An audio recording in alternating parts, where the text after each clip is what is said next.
Another claw to the chest, so very harming. Yet it's difficult to find it alarming. I said it was fine, I'll get over it. But those aiming to kill know my address. Another beast in the closet feeling anger. Another desperately calling for a savior. No word that I can say will capture it, and nothing seems to be curing my regret. Whoa, oh, oh. Please let me go. Oh, oh. I need a new I will admit, 'cause now I know I'm too afraid to be alone. There are always shadows. Stop telling me I'm afraid of the fall. It's becoming too much. Dead silence echoes inside of these walls, and it's becoming too much. The dim light of the moon calls me to hearken the soon coming stab of this heartfelt harpoon.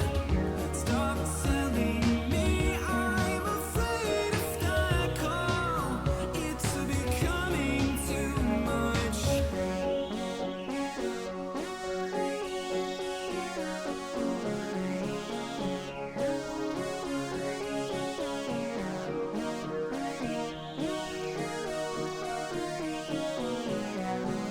It's becoming too much.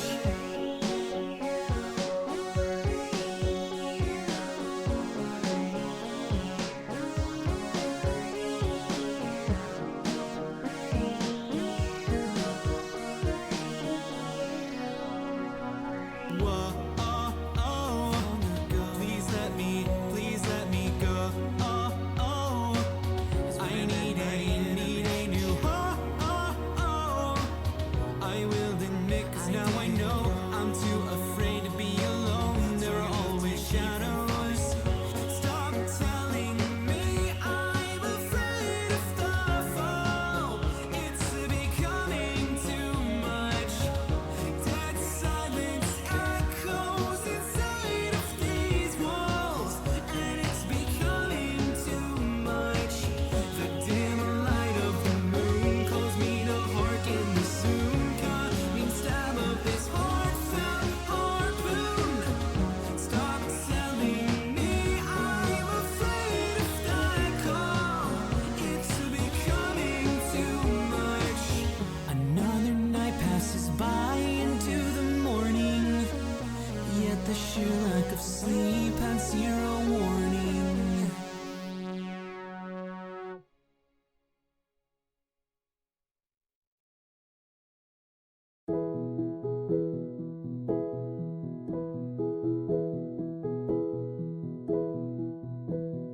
Woke up today with the lay of the land, feather and cap and the sun in the sand. It was easy to understand.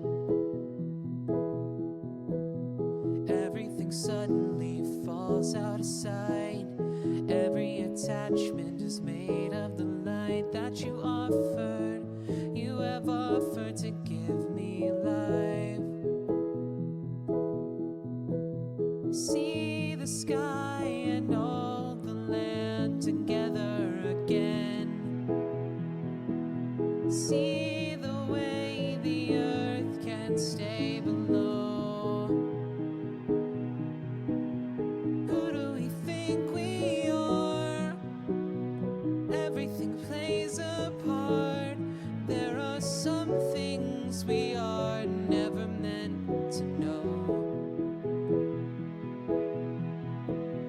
Having enjoyed all the meat from the bone is perfectly equal to being alone. It was even, but you breathe and I turn to stone. Everything suddenly looks like a sign. It's easy to see from the outermost climb. I believe in what I leave in the way behind.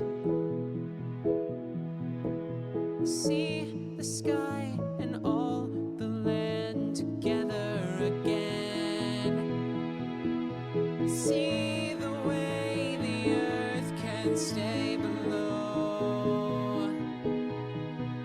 Well, who do we think we are? Everything plays a part.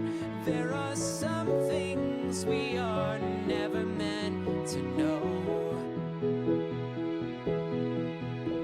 And all the parts combine to one, and all of us around the sun.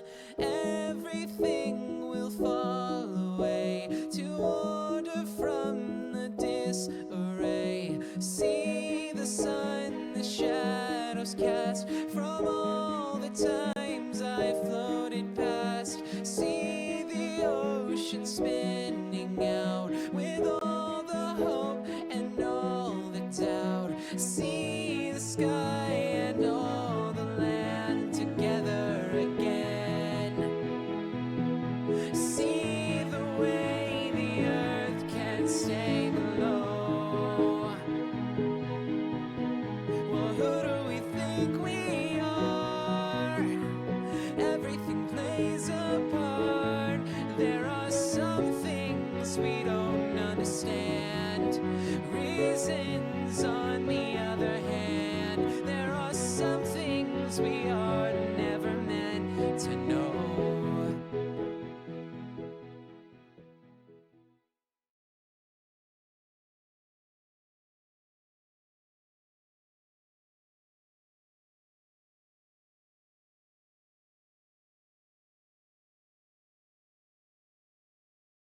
What's good? What's good, everybody? I'm fucking late. I'm so fucking late. I'm like, I was supposed to start a stream an hour ago, but I was asleep. I was so fucking sleepy tired. Can you fucking blame me? My stomach was bothering me. It's still bothering me. I ate too much dairy today. So my stomach was bothering me, and so I laid down at like 8:30. I was like, I'm bored. My stomach hurts. I need a way to pass the time because I can't be alone with my thoughts. So I took a nap at like 8:30, and I was like, fuck it, I'll nap for an hour. I'll wake up at 9:30. And I'll start the stream. Well, my alarm went off at 9:30, and I rolled over and I turned it off. Hi, hey, Pasta, how's it going? Also, even though I sound so incredibly eepy, I was fully planning on getting the live 2D model out. I had my overhead light on and everything, but my webcam is missing. It's gone off my desk. I don't know where the fuck it went. My dad has the tendency to come in and grab it so he could use it sometime. But who fucking knows, dude? Who knows? I should have checked before I went live, but literally just now, like 5 seconds ago, I loaded up VTube Studio. I looked down, I saw my camera was gone. I was like, well, guess we're not doing that today. Hold on. I gotta curl my legs up in my chair like the mentally ill little bestie I am. Fuck. I'm fucking tired. I'm still tired. My stomach is still kind of bothering me, but it's okay. I do it for y'all. I was gonna cancel the stream, not gonna lie. I was gonna be like, bro, fuck this shit, I'm out. But I was like, no, I must prevail. And that guy kind of felt like doing it after a couple minutes of being awake. So I was like, fuck it, we can do stream. We can stream a little stream. So that's what we're doing. We're here streaming a little stream. Probably gonna watch some videos. I promised that we would play Zapper. I don't know if I can keep that promise. I know usually during a stream we'll play the video game, and then we'll like watch some videos later once I get mad. But we might have to work in the opposite order today. I might have to work in the opposite order today. Watch some videos while I wake up. Why are you late? I was asleep. Hey, Common, how's it going? I was sleeping. Yeah, I work in the opposite order. Watch some videos while I wake up before we play the fucking rage-inducing cricket game. I'm upset. I'm upset that my webcam is missing. Go to bed. Oh, fuck you. Who are you to tell me what to do? I'm getting my bag. My millions of followers need me. Thanks for coming by. How was your day today?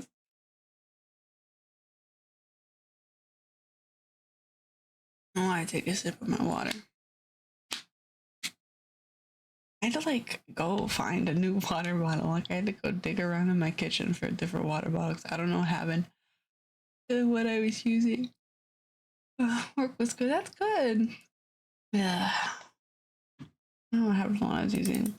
I had to like sneak out just now and like go get a new one because I woke up and like my whole mouth was like, you know, wait, wait. I'm sorry, like that mouth noise like right next to your ear. I'm sorry. Fuck.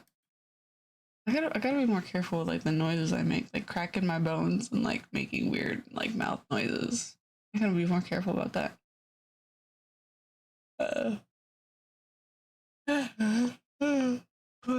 oh God, did you guys hear my jaw just now? What the fuck? I'd be talking about how I can't like I gotta stop cracking my bones and then my jaw goes. Damn! Ow! That one I can't help. I'm sorry. That just happens whenever I open my mouth. I don't know. I've been watching too many of this lady's TikToks because I like the way she talks. She makes a lot of TikToks about her kids. I guess YouTube Shorts, but it's the same fucking thing. I don't care. Um, and now like I'm getting videos of my recommended called "How to Gentle Parent When Your Parents Weren't Gentle," and it's like, no, please. I just like the sound of her voice. Please wait, spare me. I don't actually have kids. Fuck. Let me dig around for a video to watch.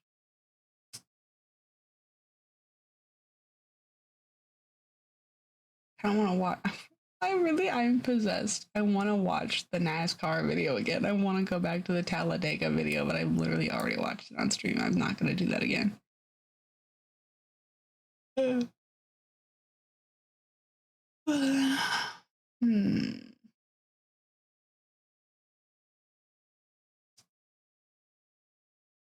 What is there to watch?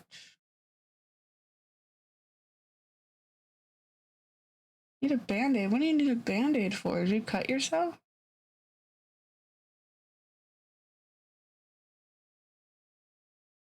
Oh, blisters. Yeah. Oh no, I'm sorry. That's the fucking worst. Little Neosporin and a band-aid and whatever. What? You're so fucking yawning.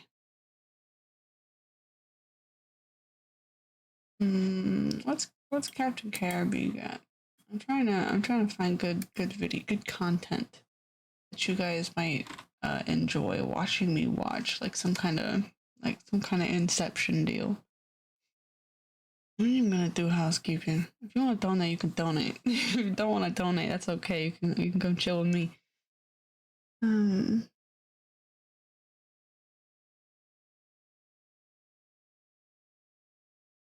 Uh,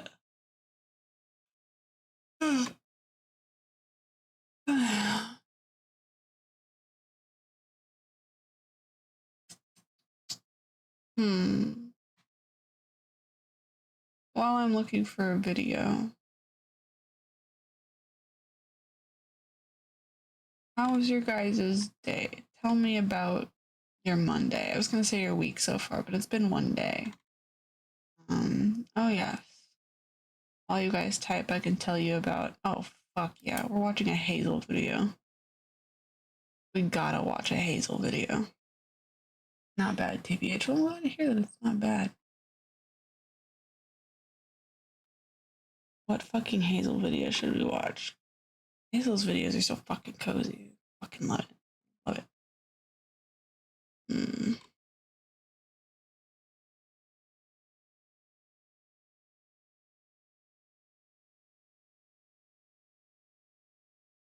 Oh yeah. So um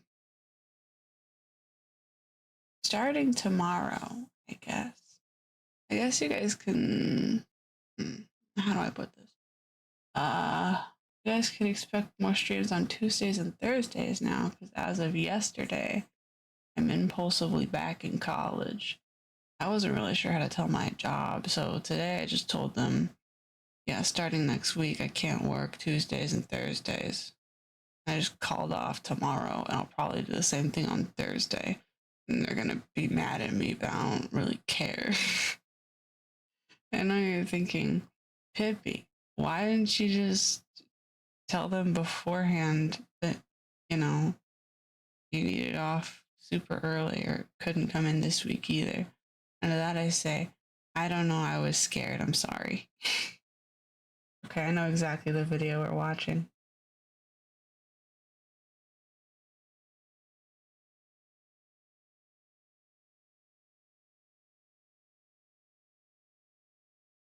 Okay. Da da da da da da. Da da da da da da. I have a couple of PNGs. I should, you know what? I'm gonna change up the PNG we use for viewing. What should I look like? Oh, I have the one. I have the one. There we go. This encapsulates how I'm feeling right now. There we go. I'm so fucking eepy. Wait. Ah, my phone is vibrating. Who wants me? Who wants me so bad? Elon Musk. Thank you. Oh. Where's the transform button? Please. Oh, there you go. Flip. There you go. Now I'm like watching the thing, you know? Make it a little smaller.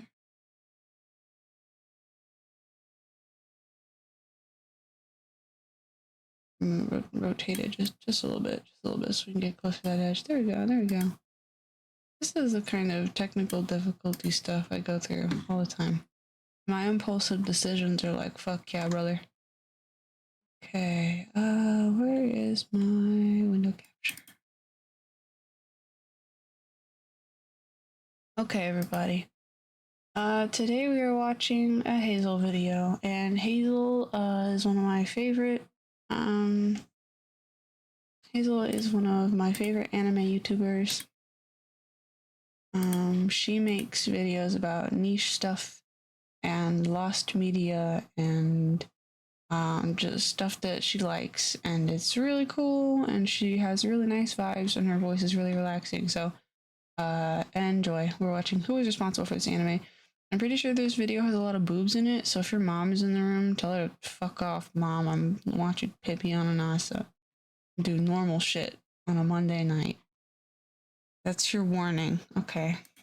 In 1992, NBC aired the 11th episode of Seinfeld's fourth season, titled The Contest.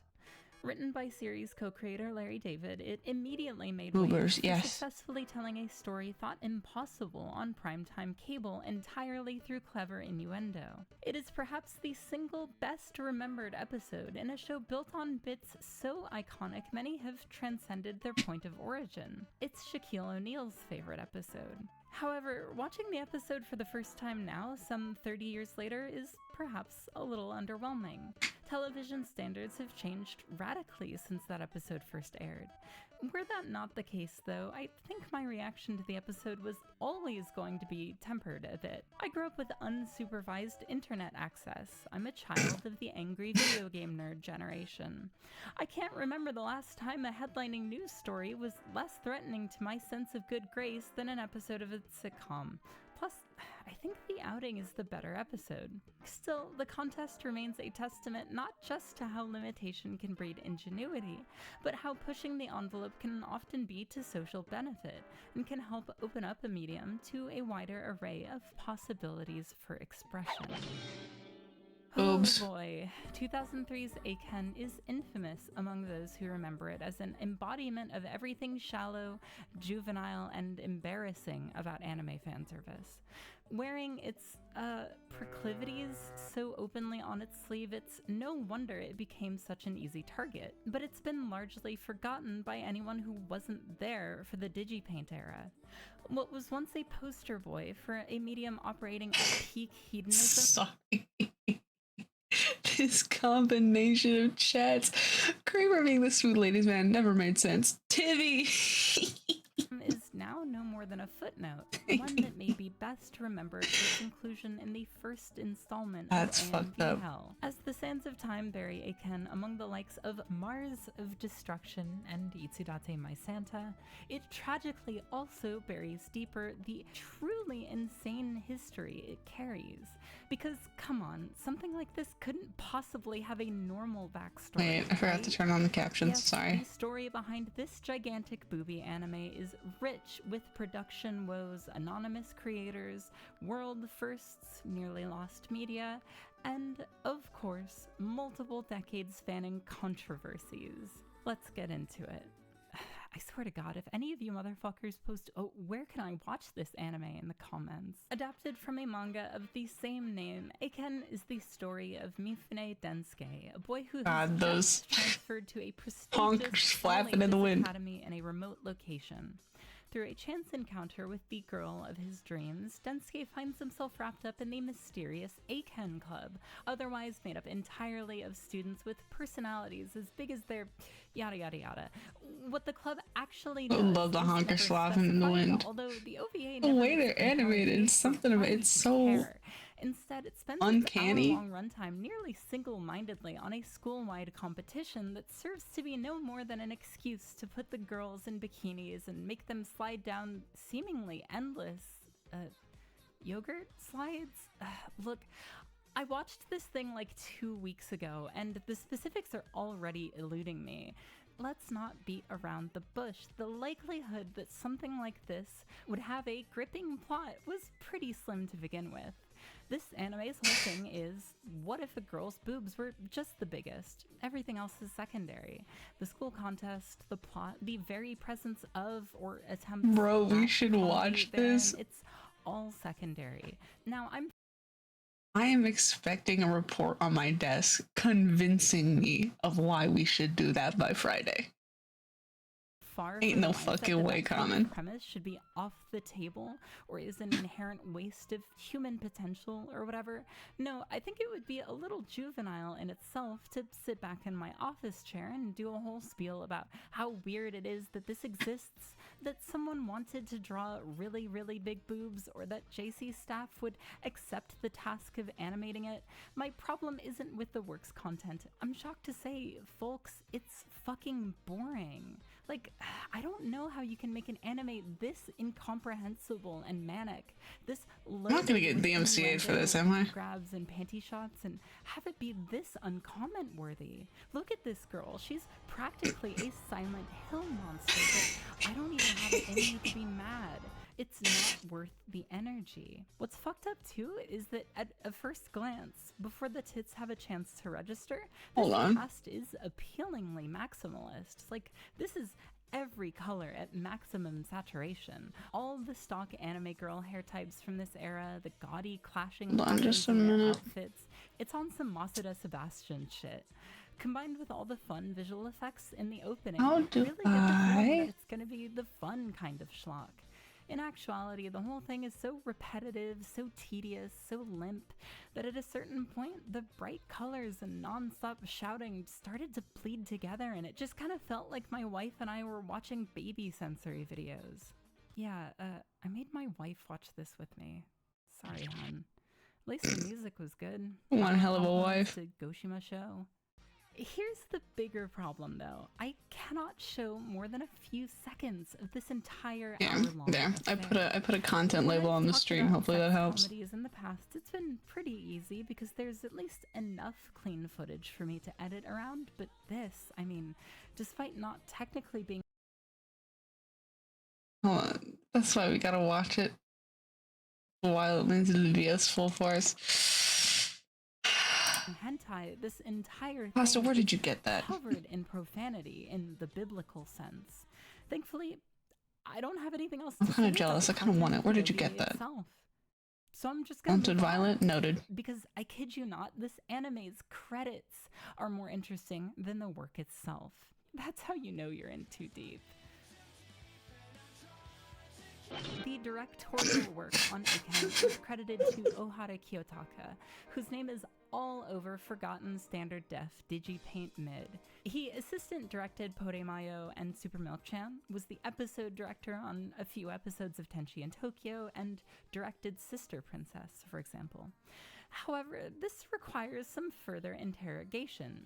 See, the role of an anime director is often confusing and ill-defined when I did compared that to before. directors Did what working in before? live action. So there's a limited number of thorough English language resources to lend clarity to things. Generally speaking, for TV anime and some OVAs, it's a director's role to oversee the rest of the staff, manage scheduling and budgets, and approve each step in the creative process. Meanwhile, it's the job of each given episode director to act as a middleman between the series director and the animation staff, chiefly the board artists. Alright, those are my knuckles. Animators. Sometimes an episode's director will create the storyboards for the episodes they direct, but this is entirely dependent on both the anime's Snap schedule the- and oh, whether or not an shit, I episode wasn't director looking, is a goddamn. draftsman by trade. When series and Sorry episode for your directors loss. meet to approve or make corrections on an episode's development, it's oftentimes more about overall consistency with the original storyboards and with the rest of the staff's work than it is for quality.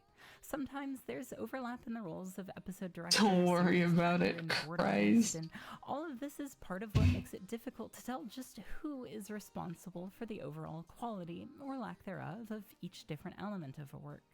If you're curious to hear more about how anime is made, I strongly urge you to check out the resources compiled in my list of sources in the description. There's also a time-stamped list of songs in the description. Did you know there's a description box? YouTube seems to really want you to forget it's there.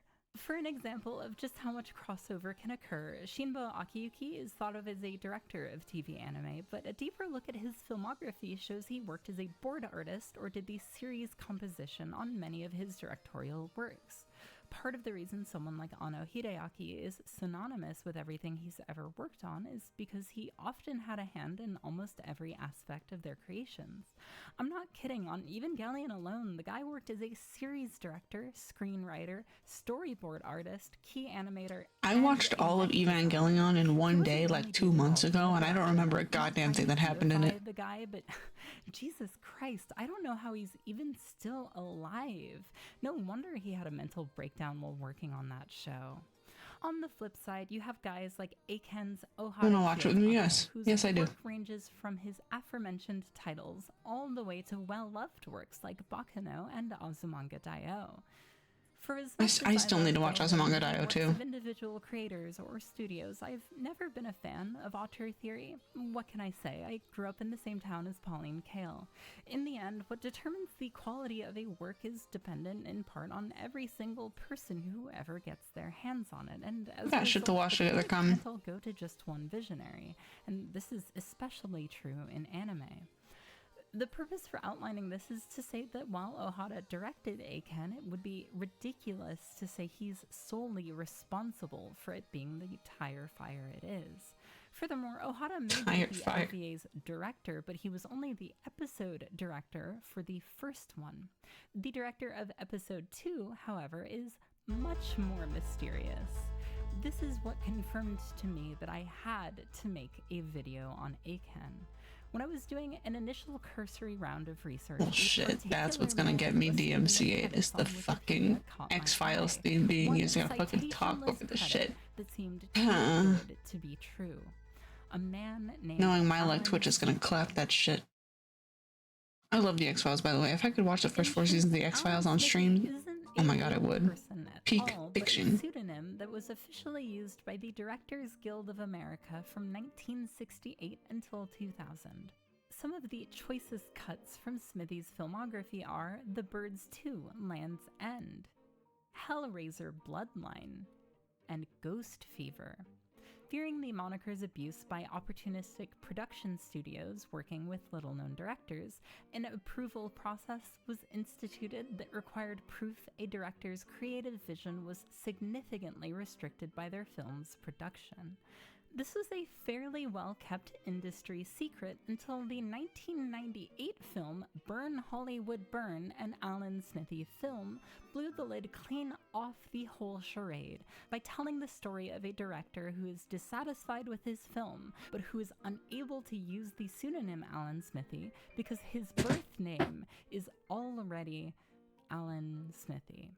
The director of the Hollywood Burn, Alan Smithy film, was so dissatisfied with his film Whoopi Goldberg? that he successfully had the directorial credit given to Alan Smithy. Though this is a film that was neither successful nor well remembered, it brought attention to a diverse directorial catalog of trash cinema that had flown comfortably under the radar for the past 40 years.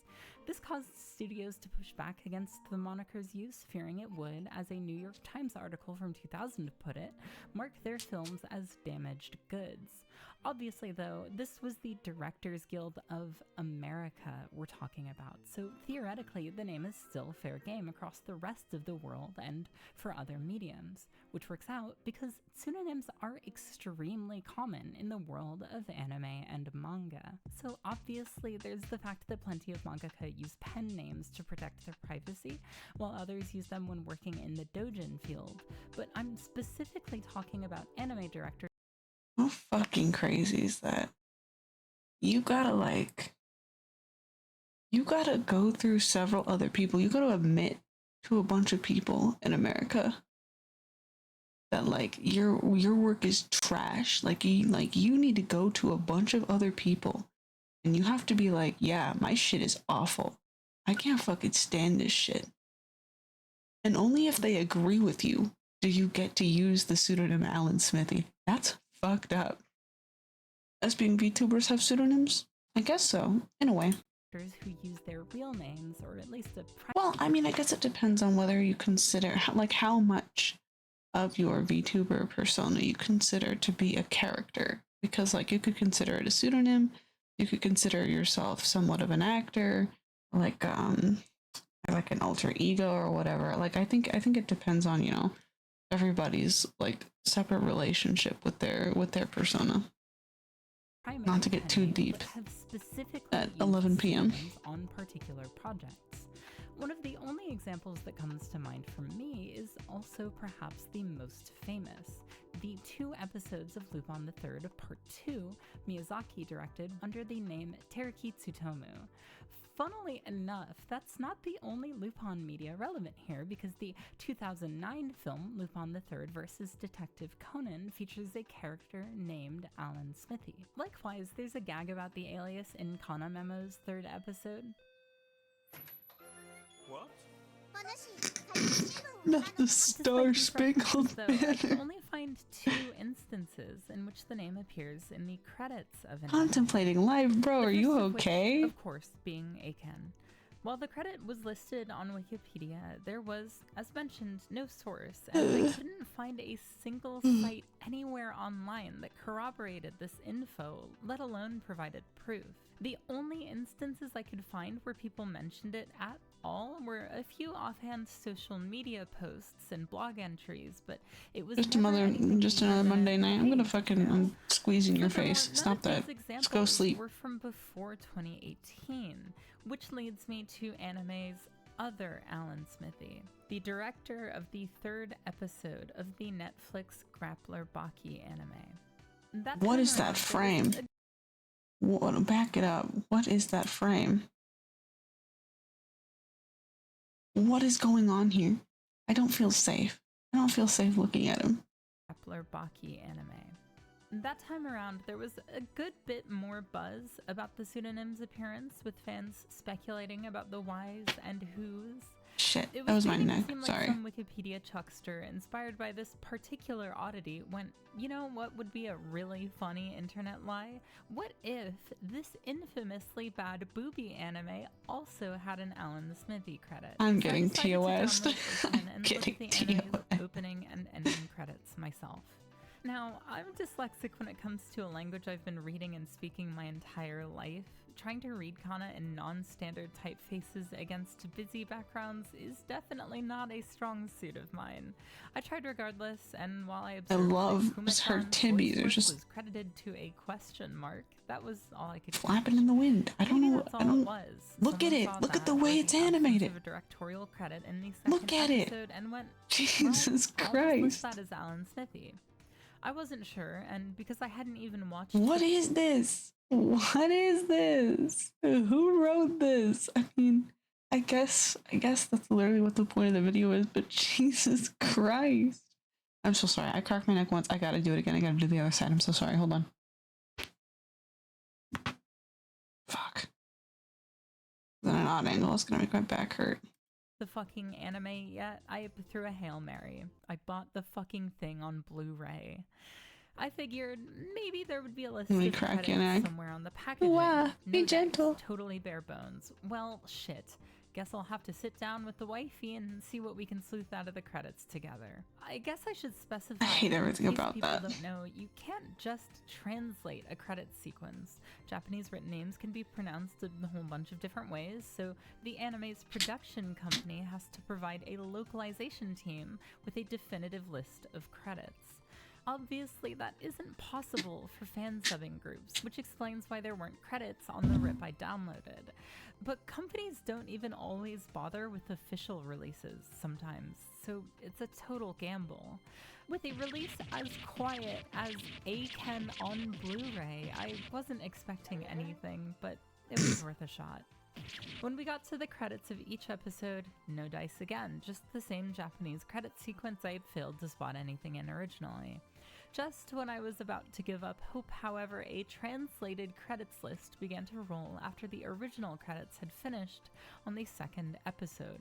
Let's fucking go. And what do we have here? In big block letters, Episode 2, Director, Aransmi. Yeah, completely understandably, Anime Works or perhaps JC staff themselves didn't seem to catch on to the fact that that's short for Alan Smithy, but that's fucking confirmation. Woohoo!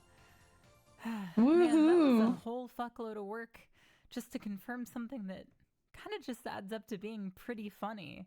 Is that really all I got?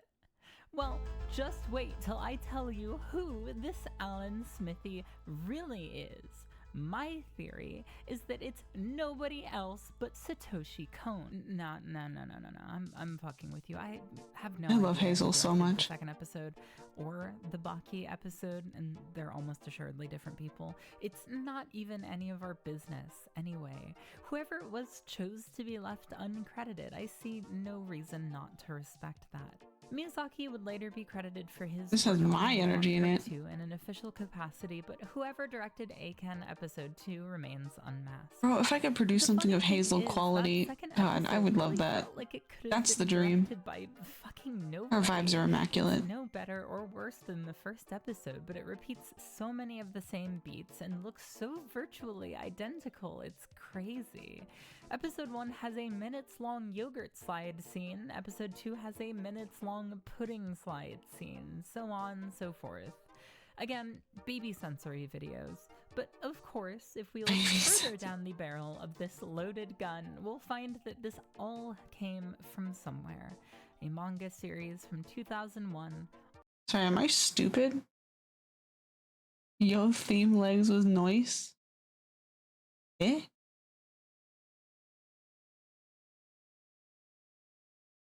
Oh, them legs.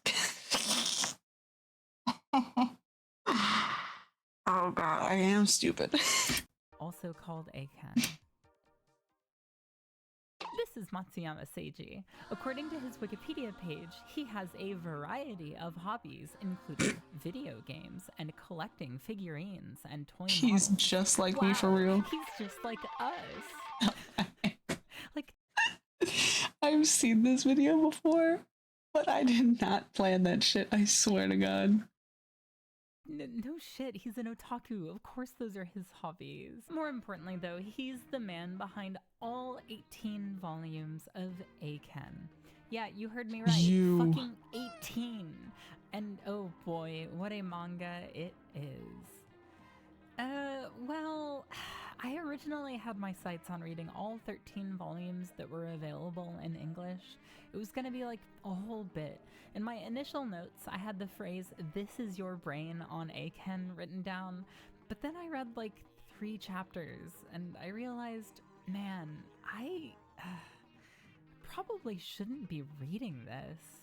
In addition to the art being dog shit and it somehow reaching monotony within the first volume, it just kind of made me feel gross to read. And I watched The Blue Girl and Urotsuki Doji completely stone-facedly for a video last year.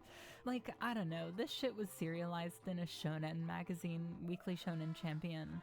It is definitely not aiming to entertain a 25-year-old American woman, for one thing.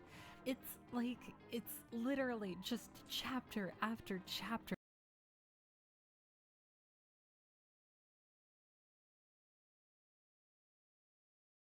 Just want to pause for a second. Because I feel like if we continue for the rest of this, for the hour we have left of this video, we're going to learn things about Common that we wish we never knew.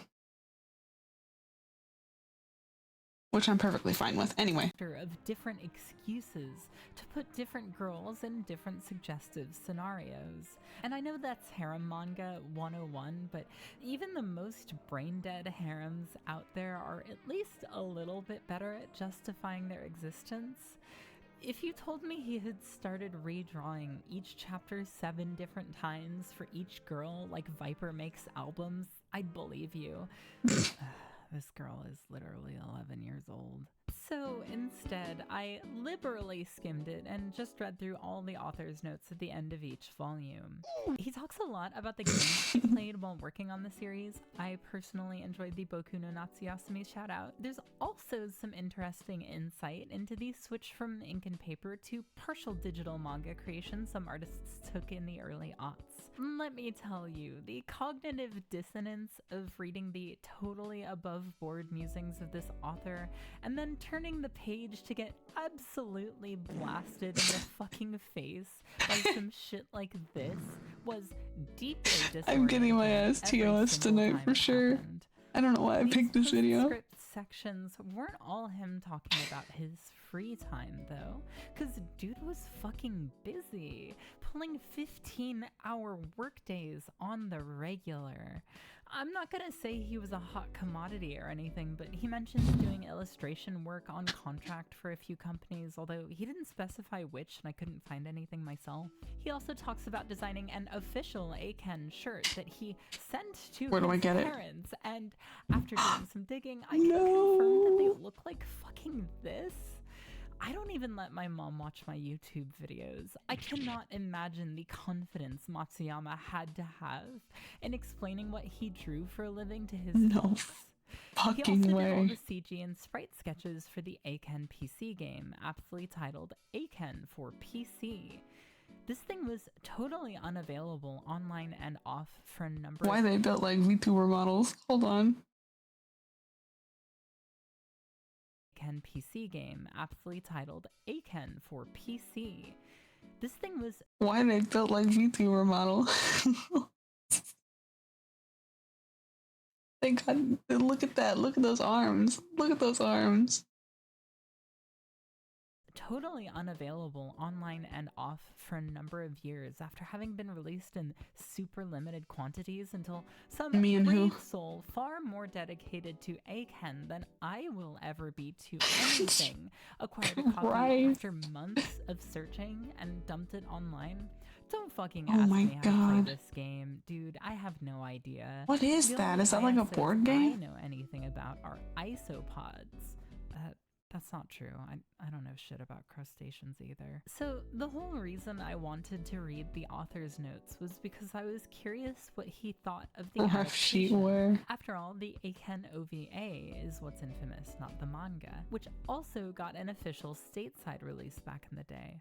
I think Why is that she there was built maybe like that? some kind of production issue I wasn't picking up on that made it unsatisfactory to both the second episode director and the series creator, or maybe some conflict directly between the animation studio and Matsuyama.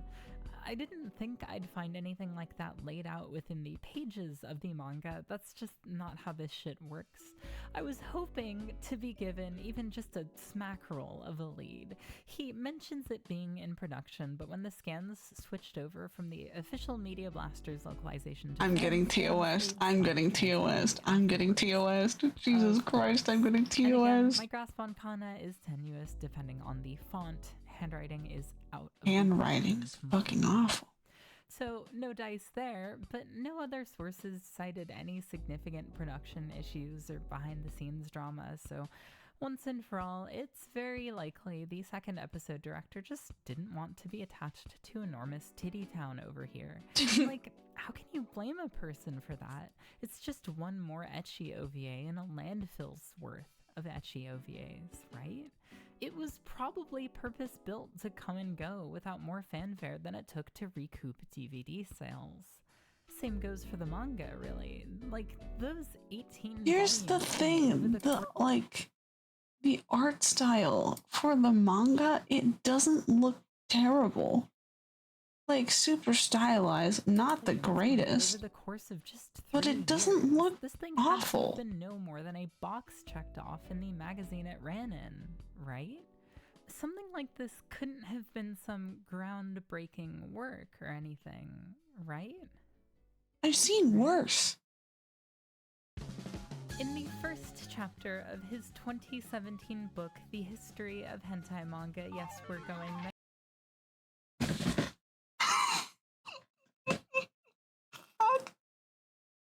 I just had to pick this video, didn't I? Look, Twitch. I work really hard. It's been 2 years. Please don't shut down my channel. I just thought I'd put on a funny video for chat tonight because I promised I'd stream. And I told myself that I was going to stop saying I was going to stream and then not streaming. I told myself I'd stop doing that. Listen, it's over for you. No, please, no. I just want to watch a fucking video about hentai. Manga Is that really so bad? Narito outlines the medium's history with breasts in lavish detail.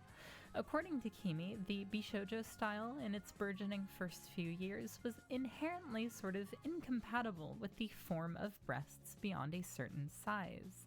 Early attempts at drawing Bishoujo characters with exceedingly large breasts, Kyonyu, thought to be inspired in part by the growing ubiquity of imported men's lifestyle magazines featuring buxom models, come off quite mismatched and incongruous compared to how similar subjects are drawn today.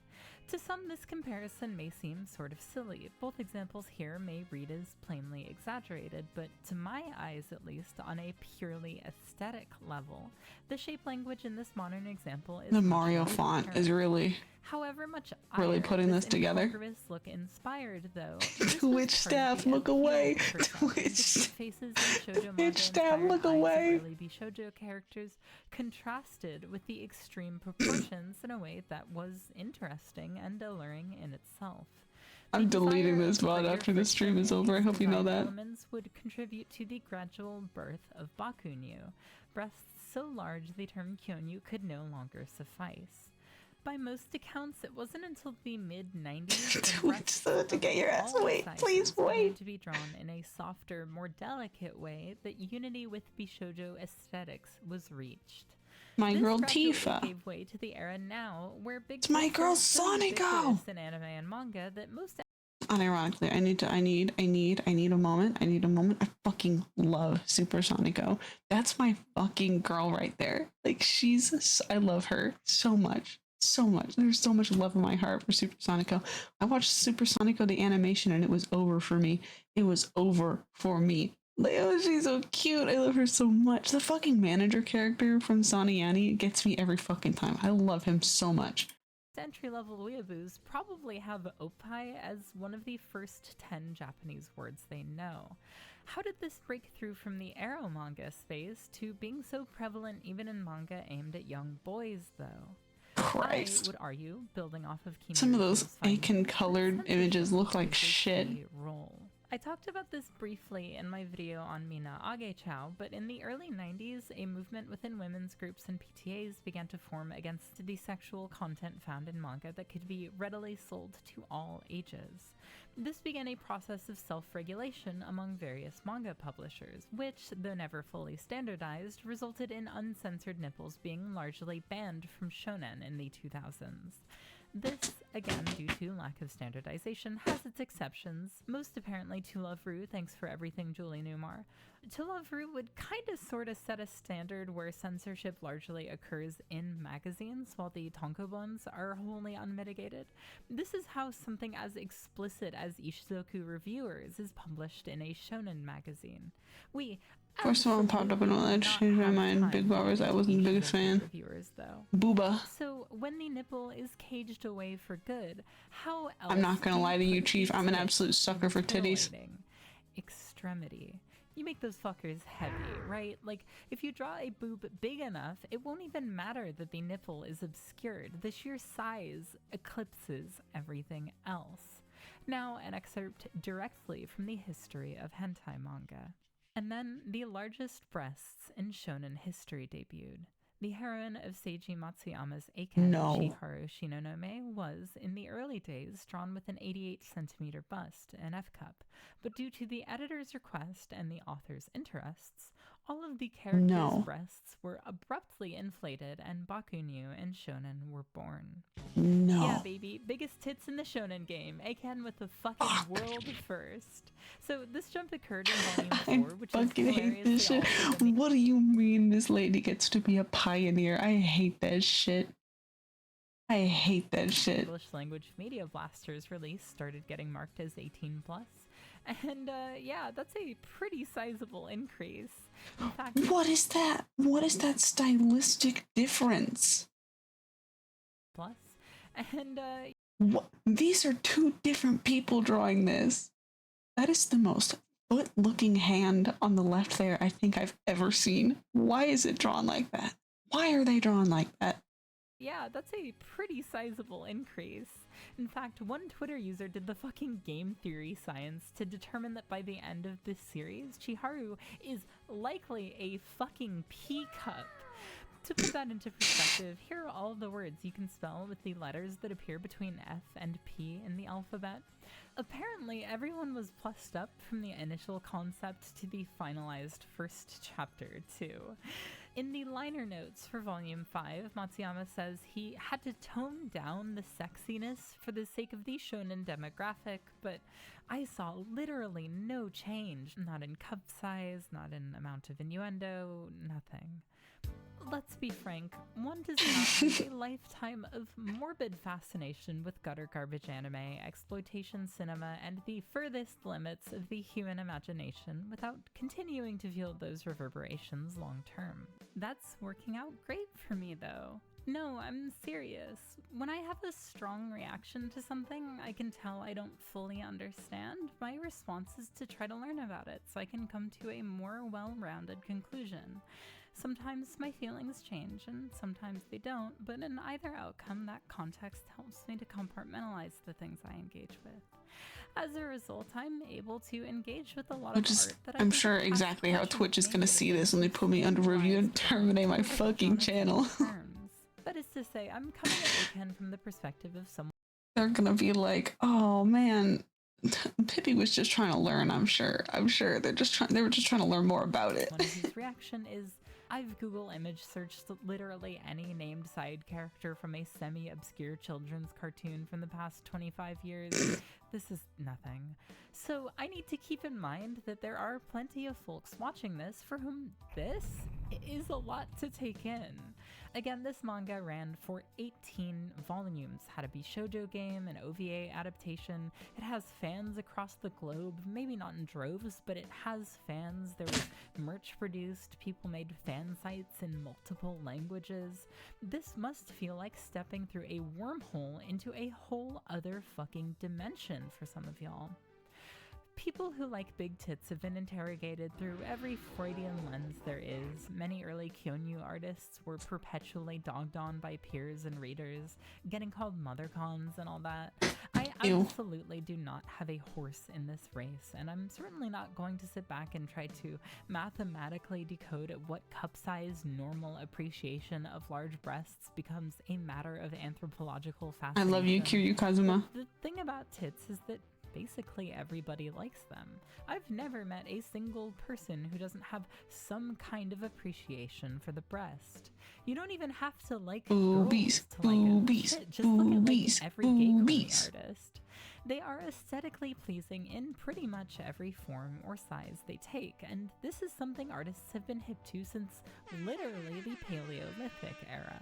Now take into consideration the notion in manga art referred to as the pleasure of lines. Professor and manga critic Ito Go describes it as the visual satisfaction one gets from seeing the human form simplified to just a handful of well-placed, well-articulated brush strokes in such a fashion that favors cuteness over realism. I feel like this in itself is at the heart of what makes breasts a ubiquitous facet of manga art.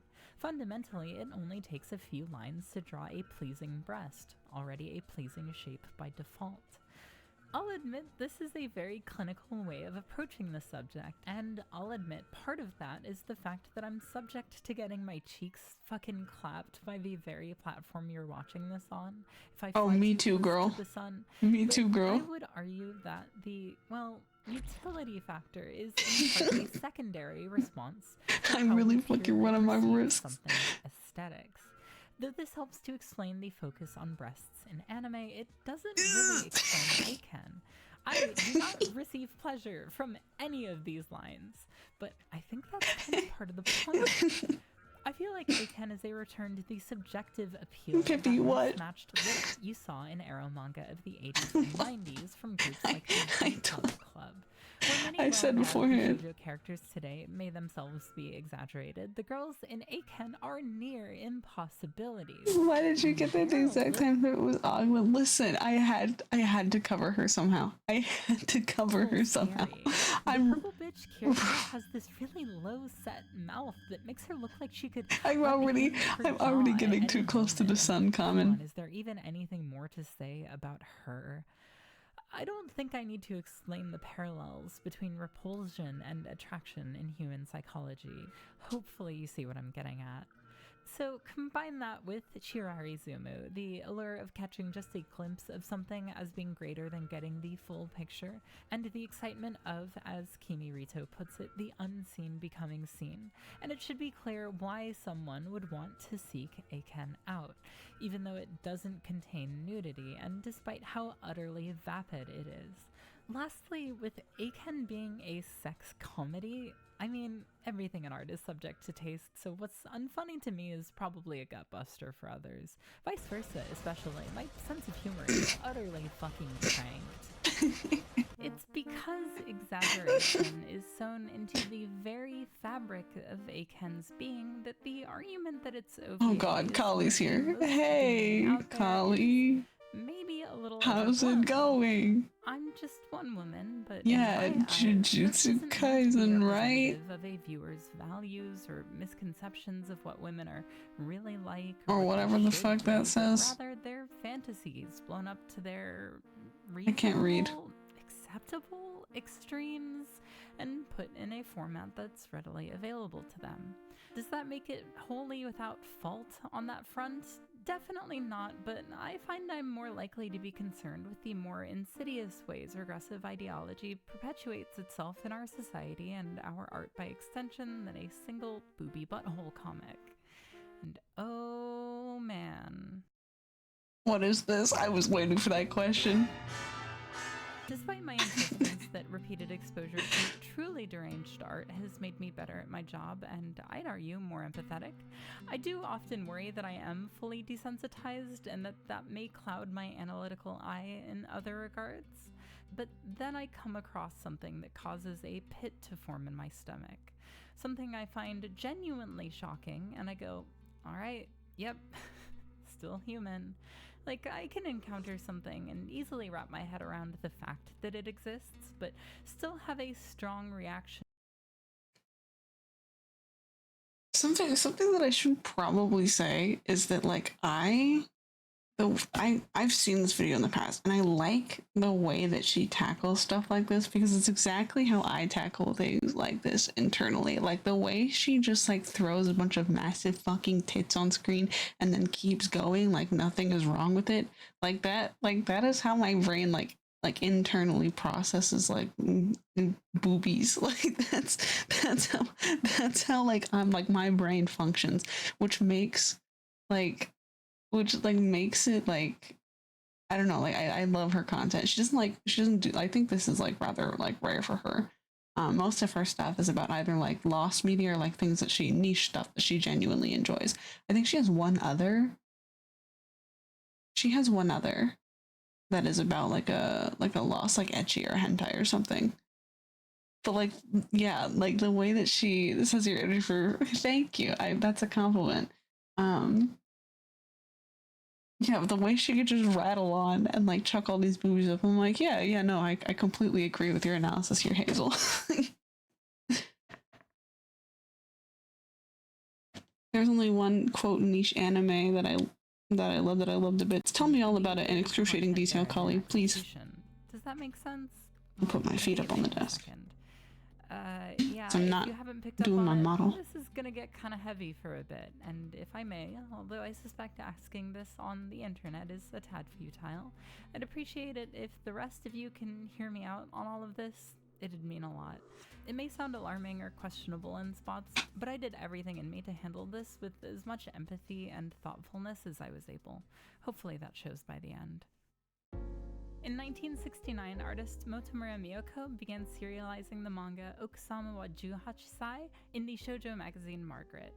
It, given the name, told the story of a high school language teacher's secret romance with his 18-year-old student. This is a work that fits within a trend in media aimed at women that plays into a common desire for the security and maturity of an older man many adolescent heterosexual girls have. Though it ran for just a year, it's regarded. Listen, here's the thing. When I hear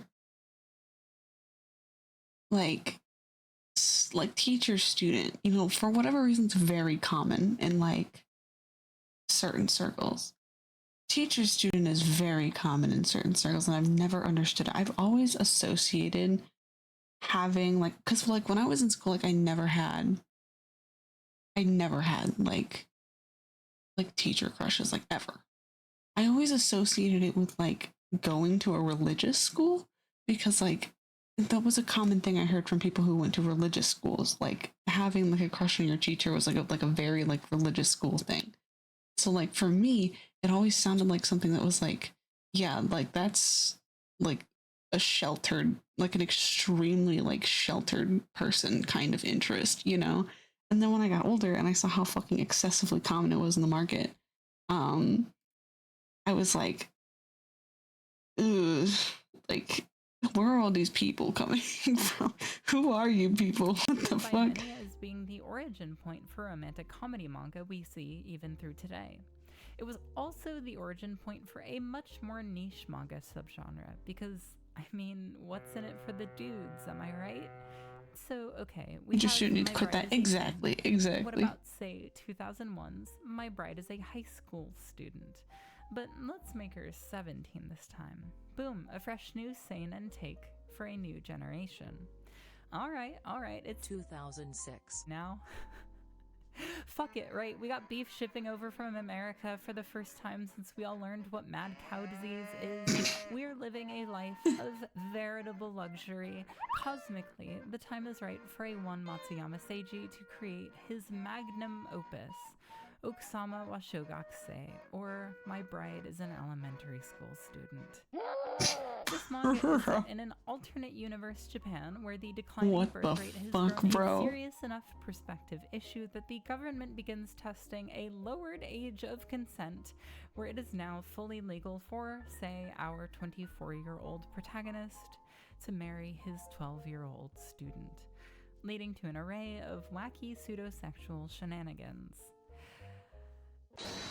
Flash forward to 2010, and the manga falls under fire for being I need simultaneously you guys can see the very face I'm explicit making and right now. readily purchasable by all ages. The man who brought attention to this manga was then Vice Governor of Tokyo Inose Naoki, who was, along with the rest Jesus of the Tokyo Christ. Metropolitan Government, pushing for a revision to the Tokyo Metropolitan Ordinance regarding the healthy development of youths. This ordinance, first passed in 1964, gave the Usually laws like that like get passed that have that have titles like that include the words like youths and like the betterment of the youths. Usually those are on some fuck shit, but this time I think I agree. government the authority to regulate and restrict the sale of content deemed harmful to the development of Japanese youth. In this particular context, I 2010 think I revision agree. Was, in its first iteration, extremely controversial, both for its expanding the already vague definition of harmful to be even more vague, and for expanding the definition of children to also include, and I quote, non-existent children, i.e. those depicted in fiction. If that's confusing or abstract, think of it like this. When you upload a video to YouTube, the site asks if children appear in what you're uploading, which then comes with a specialized set of limitations and regulations for the content of the video therein.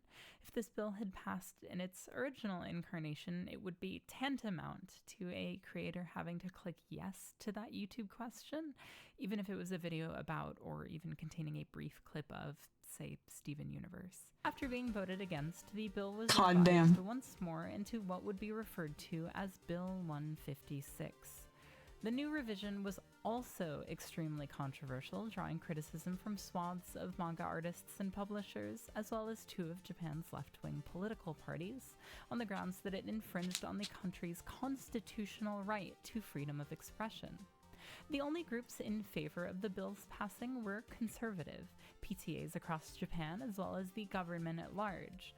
Despite that, on an immediate level, this bill may sound admirable, or at least understandable, right? It focuses largely on ensuring children are protected from overly sexual or graphic content.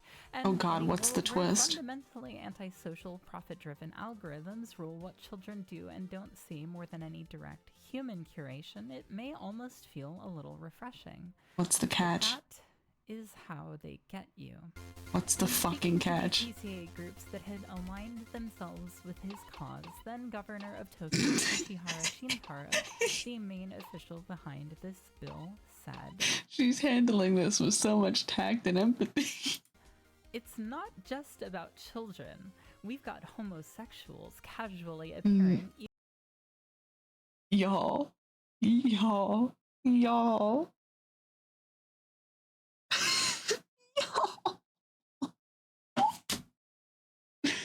No! What did he say? God, somebody stop these homosexuals from casually appearing on television. Oh my god, what is happening? Japan has become far too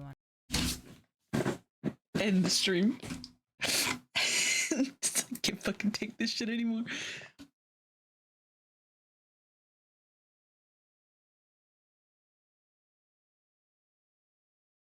Fuck. What the fuck? Nah. I'll go forward with this bill with a sense of mission in heart.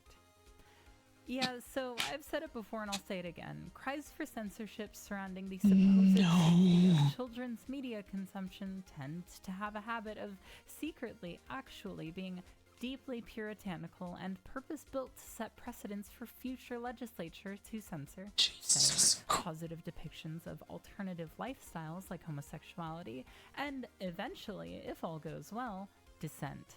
If that sounds dire or like I'm coming at this with some grand agenda, let's chat about what happened when Bill 156 was passed.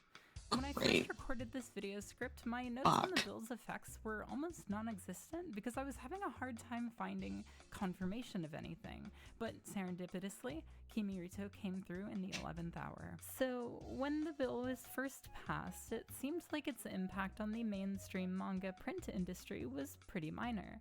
The first time the bill's revised rules came into action was an instance where a housewife found a volume of To Love Ru Darkness in her son's room while cleaning, saw that it had uncensored breasts with nipples therein, and subsequently ratted to the government of Tokyo.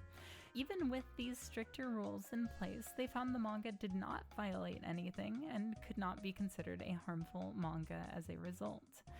See, the thing about this bill is that most of the discussion around it in English was your typical sort of scaremongering about Japan banning all anime. You see this a lot when legislature is proposed that's dangerous to certain forms of art or expression. Sometimes I get tagged on Twitter by good-natured folks who want to alert me to changes in copyright law or YouTube terms of service that may make what I and many others do, talking about anime on the internet, either illegal or unviable. While I know this negatively affects some creators, these changes are rarely the destructive force it's made out to be in these sorts of doomy reports that often come off as being more concerned with spinning a worst-case scenario into a strong headline than actually reporting the facts as they appear in a rational manner. I've been tagged in a few of these this year alone, and it's February as I write this. So seeing a version of those from a decade I like the increasing number of graphics on the screen. Proves to be I feel like every time it cuts here, there's more. Pretty poorly written. We're talking about a hasty revision of a bill that originally argued that non-existent children needed to be protected from access to harmful media as much as real children. This would explain why there was relatively little coverage after its passing. But where To Love Ru, published in the massively lucrative boys magazine Weekly Shonen Jump, was safe from Bill 156, not all forms of manga have been. Since April of 2021 to February of 2022, as I write this, the last 14 comics to be deemed harmful by the Tokyo Metropolitan Government under its ordinance regarding the healthy development of youths have been Boys Love comics. You may wonder what specific content is getting these works marked harmful. BL can be just as transgressive as any other genre of manga aimed at adults, after all, but every single report on why each comic was banned is the same copy-pasted phrase. It can significantly stimulate sexual feelings and impede the healthy growth of adolescence. Gee.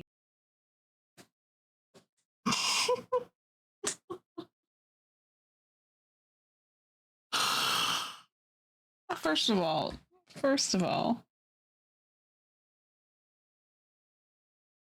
we can agree this is straight girl yaoi, right?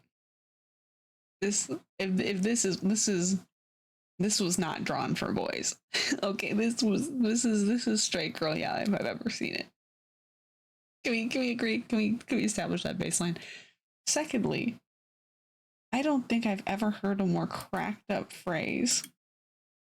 Can be just Hold as on. transgressive. I wonder what kind of sexual feeling significantly stimulates sexual feelings and impede the healthy growth of adolescence.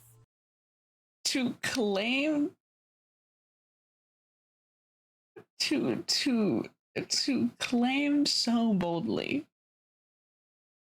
that masturbation and is bad for your child. What year is it? What fucking year is it?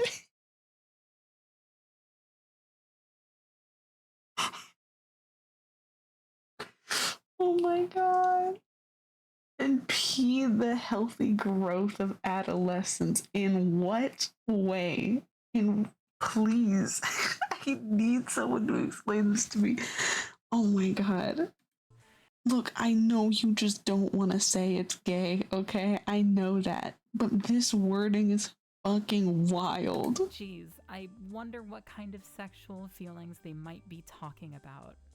Barring the fact that most everyone knows boys' love is a genre predominantly consumed by women, Japanese conservatives are big into pushing the idea that Japanese men have grown weak and unmanly, which is making them undesirable mates, which makes the birth rate decline. So that's definitely manga's fault. It's definitely also Genshin Impact's fault that Chinese men experience feelings other than pride for their country.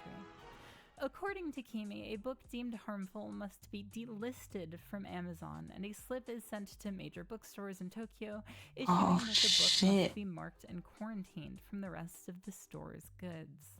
This also bars Quarantined? it from being Oh, sold in fuck. convenience stores, which is where a large portion of comic magazines are still sold even now. That's a lot of work. Now, I'd like to posit that this is a good portion of why video games in particular are largely unable to commit to explicitly canon LGBT characters without a declarative no homo. Getting a game's rating changed after its release is an extremely expensive and wasteful endeavor, doubly so if it's a physical release. So why on earth would publishers go through the hassle when they could just Straight take people off make me the want to be subject matter gay. entirely? Furthermore, if depictions of same-sex romances are deemed harmful by the Ordinance for Healthy Development of Youths, that doesn't just mean the game gets booted up a Sero rating, that likely means it'd jump straight to Sero Z for those 18 and up. Mind you, where games are concerned, this has more to do with the full scope of the ordinance than Bill 156 specifically, but from top to bottom, this is legislation that negatively impacts queer expression. Okay, back to your regularly scheduled programming. If that sounds dire or like I'm coming at this with some grand agenda, why don't I hit you with some fast facts about the man behind Bill 156? Ishihara Shintaro was a fucking cartoon supervillain, dude. He was Prince Philip to you. During his time in office alone, he said women who have gone through menopause are useless and are committing a sin by continuing to take up space in Japanese society while being literally 69 years old himself. Asserted that the 2011 Toho earthquake, which killed nearly 20,000 people, was due punishment from heaven for how greedy the Japanese have become. Blamed crime rates on illegal immigrant communities and foreigners, which means that, for those keeping score, the anime Deers has better immigration politics, and that's a show literally about a race of aliens who biologically desire masters to serve. Really wanted Japan to have access to nuclear weaponry, was openly affiliated with a Japanese ultra-nationalist group that denied many a Japanese war crime, and himself routinely, vocally, openly denied many a Japanese war crime. My jaw is on the floor. Literally Mishima Yukio. So yeah, dude was a fucking ghoul, and he was in office for 13 years. He resigned in 2012 to fail to lead 13 even years? farther-right political party. Jesus. Then in 2014, he was defeated when running for a different nationalist party, which presumably bruised the guy's ego so bad he would retire from politics entirely, eventually dying in February of 2022. Hell yeah, All this brother, in let's mind, I go. refuse to believe that ulterior motives did not play a factor in this bill. This fucking video is about Aiken. I need to remind you all that this video is about massive fucking boobs. Okay, continue. Development. Let's take another look at That's what I Ishihara's love about vice Hazel president, videos. Inose Naoki, once more. Before he was caught in an embezzlement scheme that would lead to his 2013 resignation, his campaigning for Bill 156 was notorious to denizens of the web for being deceptive. See, while using Okusama wa Shogakuse as a primary example of harmful materials, he blatantly lied about the work's contents. And here's what kills me about all of this. Okusama wa Shogakuse is not even worth defending. I like to think I've spoken fairly level-headedly in the past about media that gets dismissed as being mere smut when I find there's heart or substance there that is wrongfully overshadowed. I see no heart or substance to anything with Matsuyama Seiji's name attached to it, and this is certainly no exception. I read what was available of this thing, and I found it repugnant, uninspired, ugly, and frankly unjustifiable, which is the double-edged sword when it comes to freedom of expression in art. If I ever make anything, and Hazel YouTube calls it repugnant and not worth defending and unjustifiable, I would just kill myself immediately. There would be no point to me living anymore.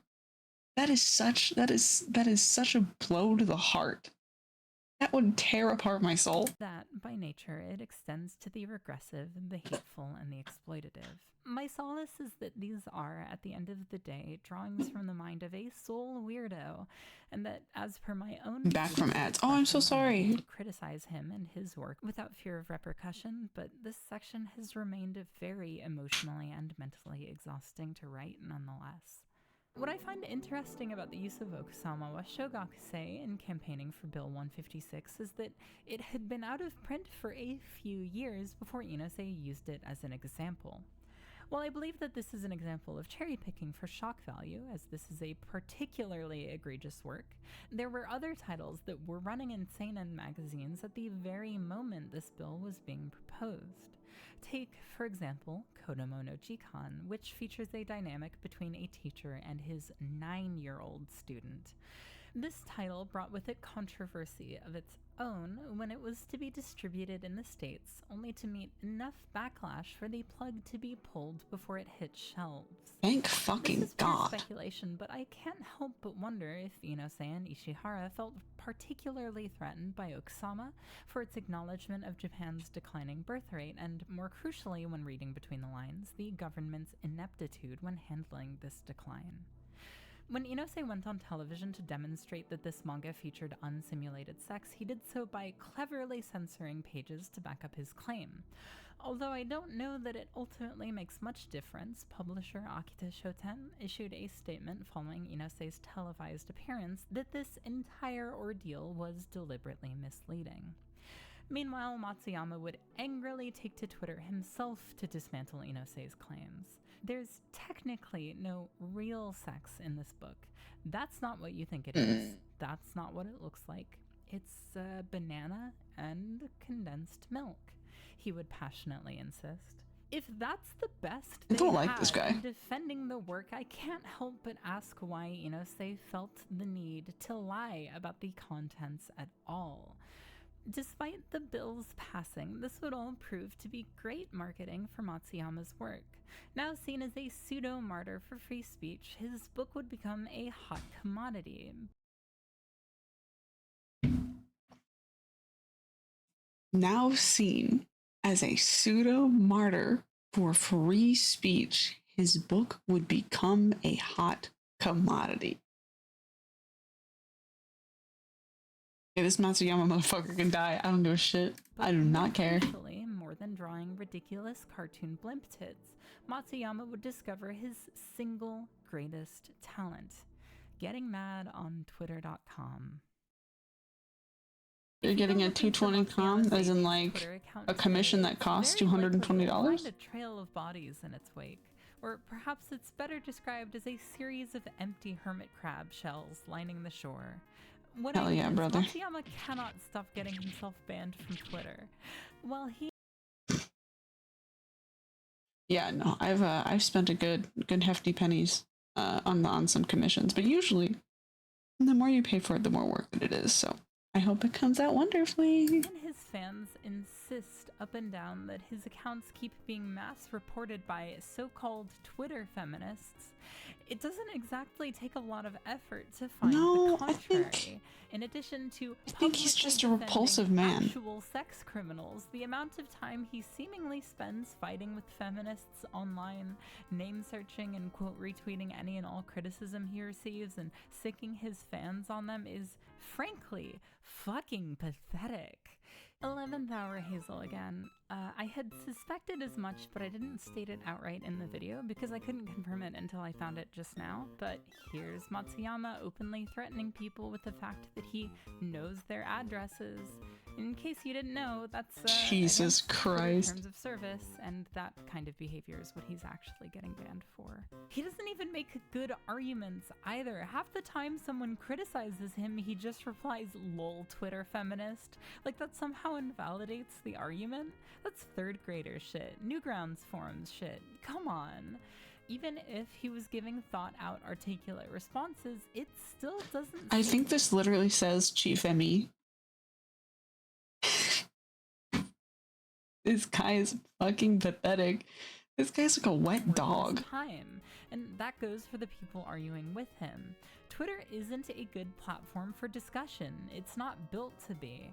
Plus, Matsuyama is married. Like, dude, log off and go spend time with your wife instead of defending your honor from random women online. I have to say it, the dude comes off like a massive attention whore. All the way back in the author's notes for Eiken, Matsuyama frequently seems embarrassed about his cast's bust sizes, but also knows that he thought he was going to be cooking people on Twitter. Absolutely not. He's too busy getting fucking banned for being a degenerate. Defeat the manga's entire purpose. And he's right. Eiken is only its tits. It's not clever, it's not beautifully illustrated, it's not thoughtful. The girls just have enormous fucking tits. Look at that shit. She looks alien. There is absolutely nothing behind those eyes. She is scarfing that fucking takoyaki down because the hive mind commands her to. Look at that shit. Oh my god. That's why it has horrifying. Fans of Eiken are fans of big fat what? Fucking mommy. I'm not gonna say anything. I'm not gonna say anything. Obscure ecchi manga second. Wait, no fucking way. Like suck upon D's? That doesn't make it devoid of value, certainly not utility. I love her. Matsuyama is unwilling to concede to any of this, even in the same breath as he self-consciously bemoans how repetitive the series is becoming. There's this old Tsubuya University video he guested on, and they literally introduce him. Why do they invite him to shit? Boob artist who draws big boobs. I'm gonna be honest, that doesn't sound like such a bad deal. But there he is, deep in the Twitter trenches, and for what? I didn't see a single bit of evidence to suggest any feminist campaigns had gotten his work canned or restricted in any way. I saw considerably more of him whining than I did actual feminist critics or hecklers. No, this doesn't look like someone who's being silenced. This looks like a deeply frustrated... My biggest fear is having boring lewd art. You know what? You know what? Yeah, that's valid. That's valid. If I ever commission any lewd art, I gotta keep the comp in mind. I gotta keep the composition in mind. Yeah, you've given me a new goal. No boring lewd art ever. Something to blame for the way he no feels. Surface level shit. His only hits, the only works of his with any real cultural impact, have orbited extremity and controversy, so of course his default course of action is to poke and prod at the beehive until he gets stung and then tantrum online to capture the same spark he had when his out-of-print comic was flying off second-hand shelves.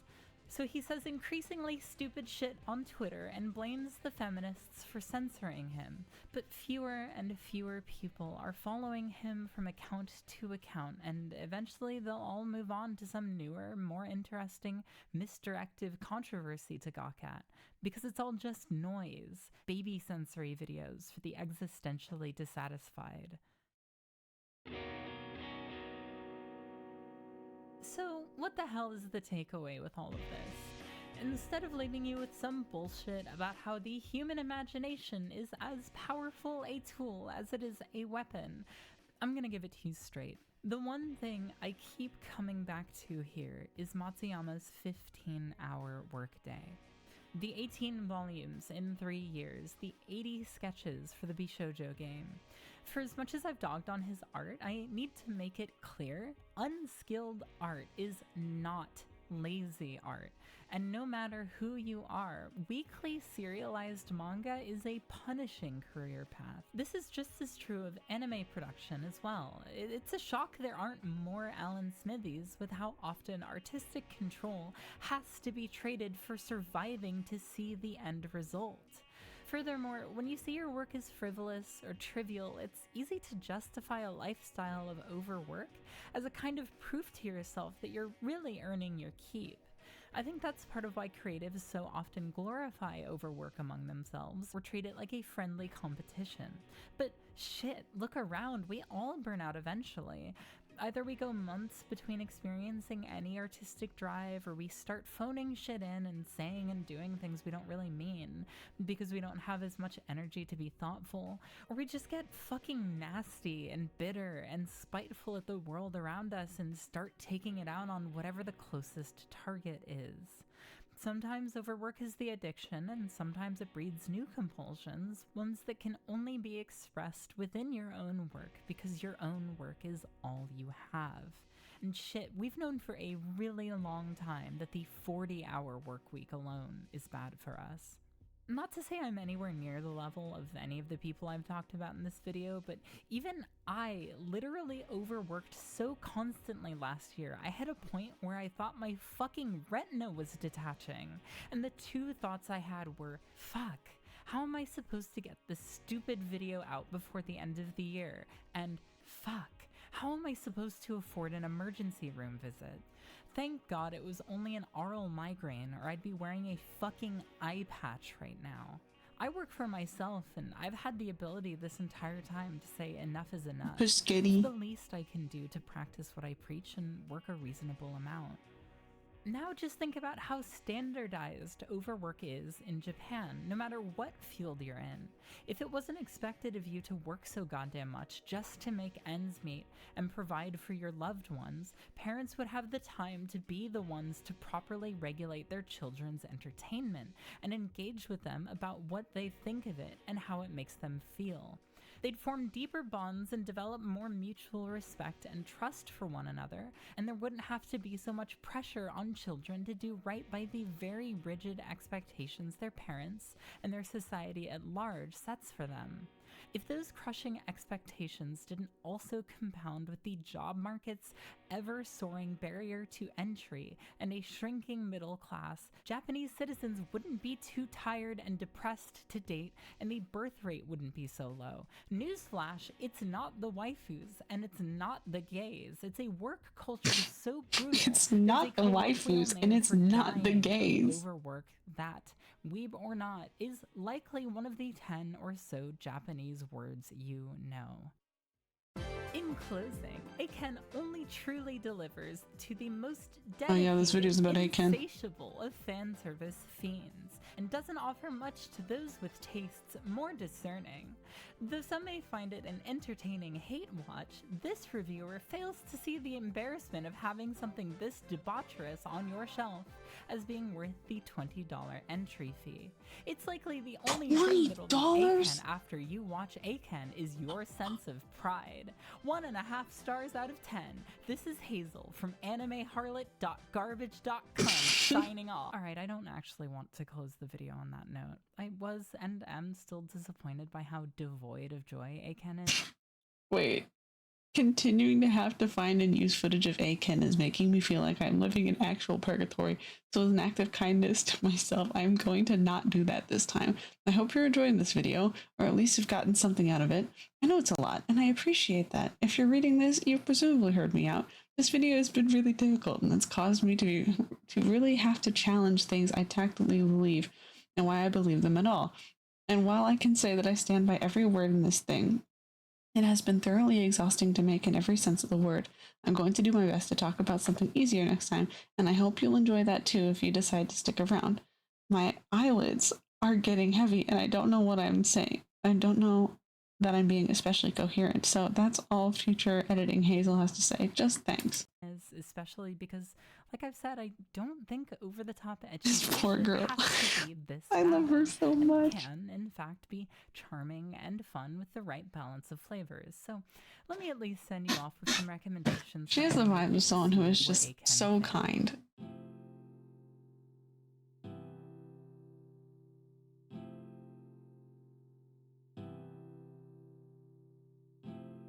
She does this really interesting thing where she puts her Patreon break like in the middle as like a bumper. Can't wait to get your new screen. Oh, is that what you ordered? Is it a screen? I'm not gonna lie to y'all. I forgot to pee when I got a nap. I gotta pee.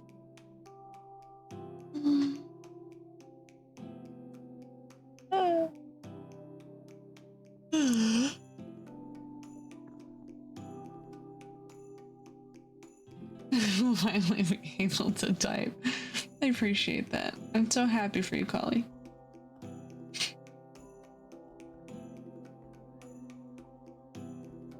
Fucking love this cat, bro. I want a super look. I'm kind of allergic to cats, but I kind of want us like a super fluffy cat. Allegedly, you can find breeds of cats that produce less of the enzyme that cause cat allergies in humans. And then additionally, you can give them food formulas that will additionally reduce production of that enzyme in general. I'm like, I don't know, when I move out on my own, I heavily considering getting a cat. I like cats. I think there's look at this fucking cat. He's so crusty, flat-faced motherfucker. I love him so much. God damn.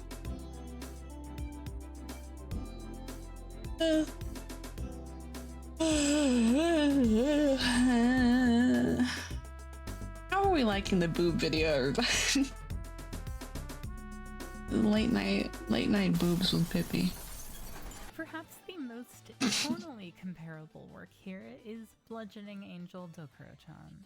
While not as Heard of this one. clean as Aiken, even within its more explicit OVA sequel, it delivers on the promise of the former's relentless pacing. Despite being 3 times Aiken's length in total, Dokuro remains fresh through and through, which is Late impressive night boobs because with its Pippi. humor largely operates on a small handful of running gags. What's up, boob enjoyers? Welcome back to the Late Night Boobs with Pippi podcast, where we, don't worry about it. Tonight's subject is Aiken. There, you probably already know the anime's hook. Dokuro Tempted to go find that guy's Twitter. Good luck. He's probably been banned already. Finds herself living with a seemingly perfectly normal average boy protagonist. She repeatedly kills him with her big fuck you spiked club, but brings him back to life with a silly little chant each and every time. Thus, hijinks ensue. However, if you were like me and you If I had that kind of power, you better fucking pray I revive you again.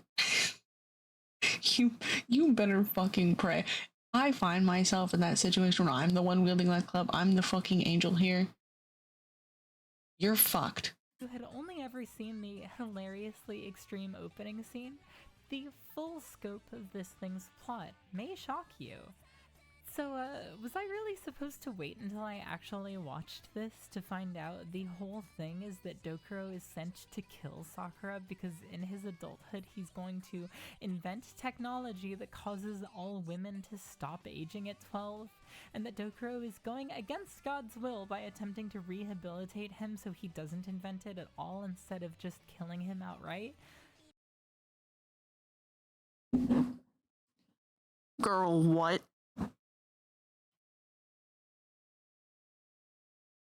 What the fuck?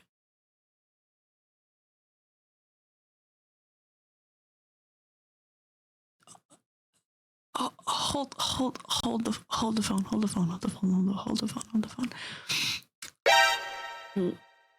What? Huh? What the fuck? Okay, all right. Yeah, that's pretty loaded, huh? This is an adaptation of an 11-volume light novel series that has gone both completely Confused and worried. Same. Documented in English, so I absolutely cannot tell you what it's going for with a premise that insane, but the OVA seems totally disinterested with it outside of using it as a means to an end. So what you have instead is this I want to be used as a means to an end. Slapstick, cartoon gore, Never mind. stock photos, poop jokes, and would-be typical I think she fantasy has a whole graphics video taken about this. to such extremes you kinda can't help but go along with it, utterly mesmerized. Again, what makes Dokuro-chan isn't so much its infamous penchant for violence, but rather its seemingly limitless imagination for how its rotation of gags play out. Every time Dokuro kills Sakura, it's unique. Sometimes his head goes flying like a baseball, sometimes he's turned into this horrible beige paste. I could cite more examples, but the unexpected nature of its spins on its seemingly one-note, if offbeat form. Hold on, I'm gonna go pee. I'll be right back. I can't say it comes recommended to all, but if you have a decent tolerance for anime-isms and gleeful ultra-violence, give it a spin. If you like Drakengard 3 more than Nier Automata, this may be the OVA for you. As far as I see it, the world has made a better place for each and every animated femdom queen.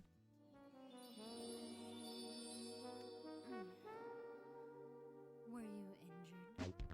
Fuck yeah. Alright, let's go. I've been trying to talk about Golden Boy since day one, dude. This shit is a true blue classic. Such a banger. Actual fucking Kino. Golden Boy is one of those anime that's hard for me to talk about because it already feels so spoken for and speaks so clearly for itself, especially where the dub is concerned. No! That scary female's my new boss!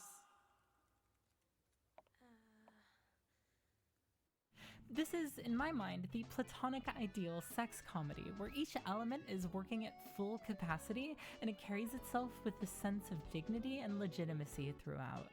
Kintaro is the perfect protagonist for this vignette-centric style. He's such a clearly defined I'm back from peeing. character, so he's easily slotted into almost every story. Yeah, no, I've never seen this. Them as a result. Well, almost any. On this rewatch, I actually was surprised by how much I wasn't into episodes 2 or 3. The rest is pitch perfect, though. More than anything, what makes Kintaro great is that he's plainly likable. Should watch it. He is It's on truly a YouTube. Golden boy.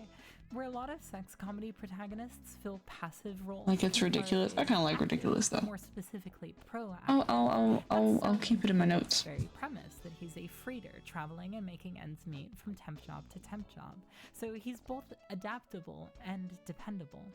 But whereas a lot of stories about seemingly perfect protagonists attach a sense of ego to their leads, Kintaro is pure id. Not in any sort of selfish or boorish way though. In fact, he's really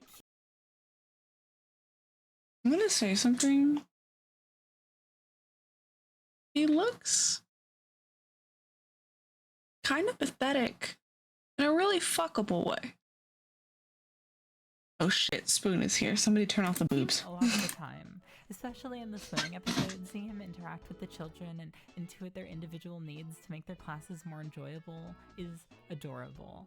I think my favorite part of Golden Boy, though, is how much it just fucking adores women. This anime is straight up a greatest hits compilation of all of the most beautiful flavors of 90s anime women. Like, my biggest takeaway every time I watch this OVA is, man, women own. I've got to speak my truth here. This has some of my favorite tit bouncing animation this side of Re Cutie Honey. Everything is animated so beautifully though that aspect is practically a footnote.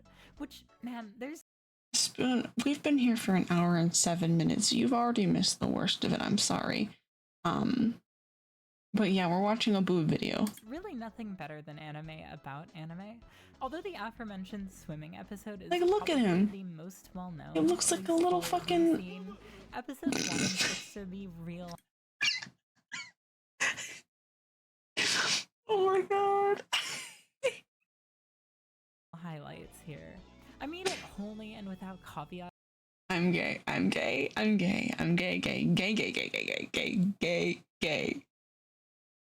Have you seen this scene? When I say I'm pretty sure I have, at least. that deserve as much praise as any other well-loved. Like, look at him. He looks so like. It's almost 12:30 at night, and I'm gonna say shit I'm gonna regret on this stream. classics. We're just gonna let the video play. An artistry perspective alone. Golden Boy was a formative watch for me as a teen. It taught me that art containing sex or eroticism can and often does have value outside that form of gratification, and more importantly, that it isn't made lesser for containing sex, which I think has unintentionally become a through line for this channel. And what better way to drive that message home than to talk about a little anime from 2016 called No. Motherfucking Goddamn Son No. of a Bitching, all No. exclamation points necessary. No. But fucking hit whip girl Keijo. God damn it, Keijo. This is the one. The Sent a clip to Holy you. Thank you, thank Grail. you. I cannot believe I slept on this shit for nearly 7 years. I haven't paid very much attention to discussion on modern anime since, like, 2009, so I can't say definitively, but Keijo strikes me as something that made a splash as an absurd, cum-brained novelty when it was airing, but that has gradually faded from cultural relevance. Rather than latching onto progressively more insane modern anime like what happened with Eiken, I think Keijo has been left in the dust for a very I different remember reason. this show. This is an anime about a sport where girls fight half naked with their asses and their tits. By design, Keijo is filled to bursting with giant tits and fat asses to a nearly single-minded degree, but it's also a fucking fantastic sports anime that, crucially, isn't subversive about its fan service. Compare Kill la Kill from a few years prior. The discourse on that show was near exclusively split down the middle between the people who hated it and insisted it was exploitative and sexist, and those who liked it and insisted it was subversive and even feminist. It I'll is. be honest, It is. I haven't seen Kill la Kill. I haven't enjoyed a single thing written by Nakashima Kazuki except Re Cutie Honey, and that was an adaptation of the live-action film from the same year, so I'm not really in a rush. However, I'm in a rush. I will watch Kill la Kill any fucking day of the week. Look at this shit. This is ooh. I love Kill la Kill. the full scope of Kill la Kill's impact on weeaboos unfold from within the Tumblr trenches, and it got bloody. For many, Kill la Kill had to be subversive about its fan service because so much of that show is defined by it, and if it wasn't subversive, it's just there to be gratifying, which is Discord watch sexist party, and maybe one shallow day. and would make me sexist and shallow to watch and enjoy it. What I'm getting at here is that a lot of what got ascribed to Kill la Kill by both fans and detractors was a justification to their baseline emotional reaction, rather than the other way around. But where does that leave Keijo? Its horniness is so directly tied to its conceit and sewn into every minute of its runtime, and so unpretentiously so that for many it's probably embarrassing to admit to enjoying, because you'll just come off like one of those guys who insists they read Playboy for the articles. Like, there really isn't a good argument for Keijo's abundant fan service outside of what it gives you right there on the box. Until now. Okay, not really. Rather, I think an enjoyment of Keijo is more about reframing what it is about all that fan service that's appealing in the first place. Chiefly that, like, it doesn't really feel like fan service. Keijo is set in a world where this is a sport that is utterly and completely normal and thus not sexual. This kind of immediately removes a lot of what feels voyeuristic to many about fan service, that kind of gleeful stripping of a girl's agency for audiences' mindless consumption. But beyond that, this is something I've observed with a lot of artists who singularly dedicate themselves to certain body parts or objects. I get the feeling that the author of the Keijo manga loves asses so much that, like the aesthetic appeal of breasts I discussed earlier, any sort Aw, of arousal there's is secondary bromance to a happening very in my raw, chat. transcendent love of his subject, and I think that kind of rules and is apparent in the final product. The fan service in Keijo isn't enjoyable because it's really good at being arousing or because it's subversive. It's enjoyable because it's fucking funny and playful and inventive. It is literally just here for a good time, and so am I. But before you assume this is my brain operating on ecchi Stockholm syndrome, like this was the light at the end of the Eiken tunnel, let me Stockholm just say that I syndrome? watched all the anime for this video while making my way through all 50 episodes of Takahata Isau's Anne of Green Gables, and that is an incredible, beautiful show that I'd like to think kept me grounded during this fucking ridiculous bender. And I still came out That's the thing about Hazel videos. By the end of the video, you're like, wait, what the fuck were we talking about? And it's like one of my favorite parts about her content. this absolutely adoring Keijo. What works so well about Keijo is that it takes the most insane fucking idea possible and, like Golden Boy, commits to it so fully with style and substance on all fronts. For one thing, Keijo is incredibly designed. The sound effects are fucking bonkers and the music is great, but above all else, I just loved looking at this show. It's well animated, especially by TV anime standards, but the shape language and use of line weights is what sticks out in my memory most. For one thing, it's sharp. It seems like there's hardly any aliasing on any of the foreground objects, so it felt like I could get an eye poked out if I looked too close. A lot of this show takes place in close-up, so to better convey that sense of dynamism and scale, what's closest in frame is drawn with thicker lines than what's further back, and it creates a kind of wide-angle zoom effect that's so cool. But presentation isn't all that sells Keijo as a legitimate sports anime. Keijo fully explores every possibility within the premise of a combat sport that only uses breasts and busts, no matter how absurd, and manages to milk a lot of really effective storytelling out of those Milk. possibilities. For example, the protagonist, Nozomi, realizes early on she has an ability that is as powerful as it is potentially dangerous for her to use, so she shifts her focus to train in a direction that will make this move less destructive on her body. Once she does this successfully, she realizes this emphasis on strength training has made her considerably less agile, so she then needs to do double duty to keep up with the other girls in that department. That push and pull between action and consequence is compelling. There's also Sayaka's character arc. She's the girl that looks like Cherno. She was a former judo champion, following in her father's footsteps, but she dropped out of the sport because she knew she had more passion about Keijo, which drove a massive wedge between her and her dad. Her sense of guilt for doing what she loves and what transpires between the two is, while far from revolutionary, great stuff.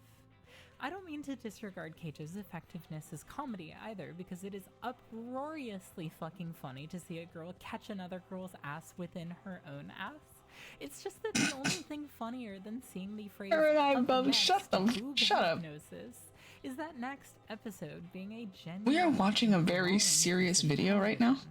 I need you to understand. I think it would be This is an short-sighted intense of me to critique say on any of the most insane shit.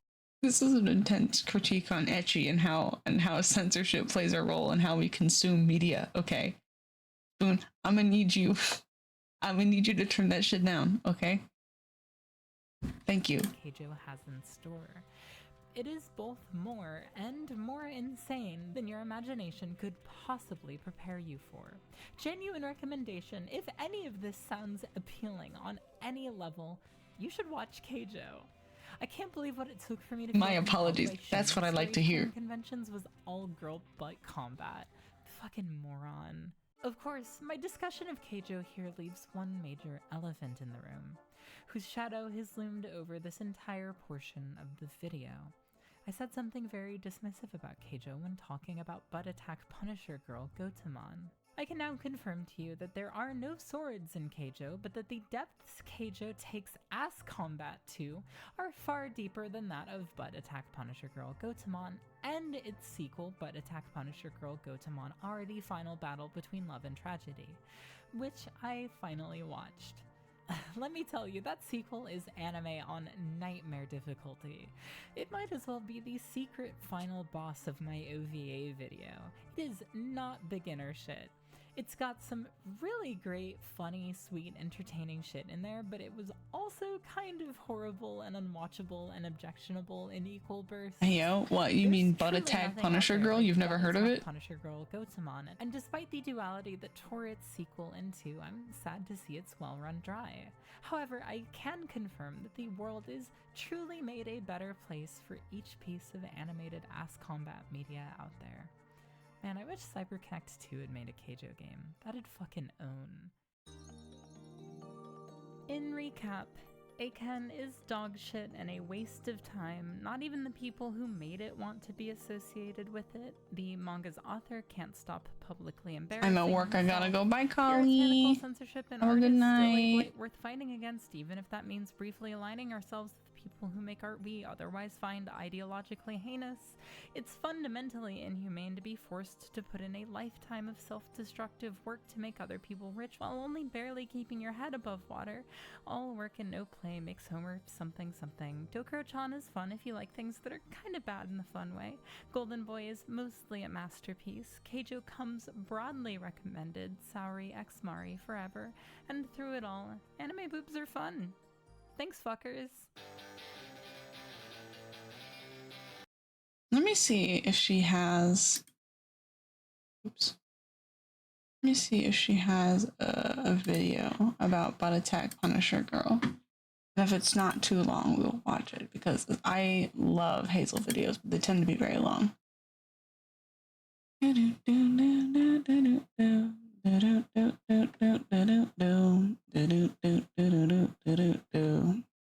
Next time we can watch the one about Ari said good luck, which is another I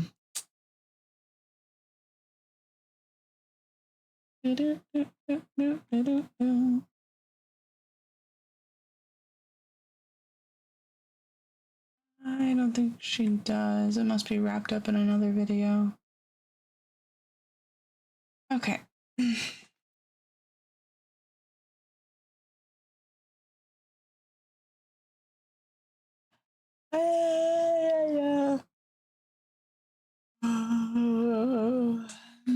I'm trying to decide if we should watch something else because I am a little eepy, but I'm a little eepy and we've been going on almost 2 hours. However,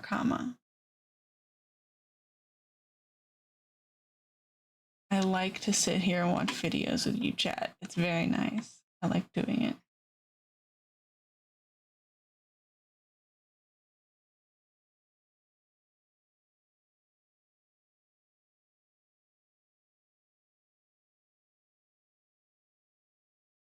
You know what though?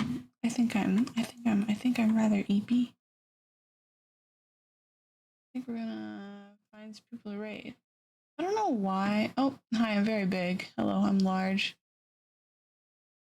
If you have something to do tomorrow, I might better get some sleep for real. Yeah, but you know. Here's the thing. Me ending stream does not equate to me going to bed. It just equates to my decompression time. I was gonna fix how big I am right now, but I don't know. I kind of like it. I'm kind of into it. That's kind of how I'm feeling right now.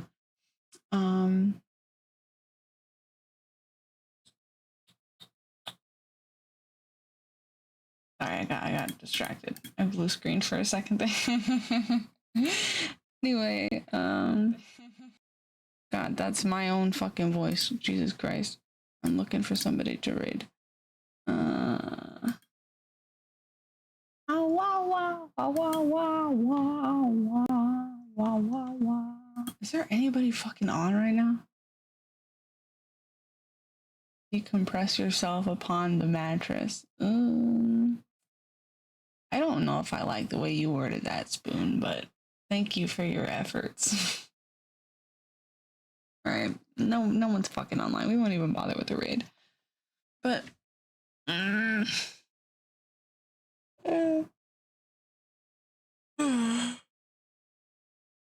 I'll go back to sleep eventually, just probably not immediately. I'm just a little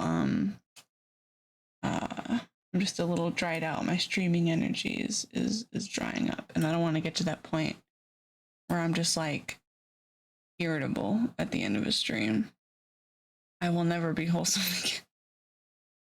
again. Cool, great. Glad I can be that. Glad I can be that push for you.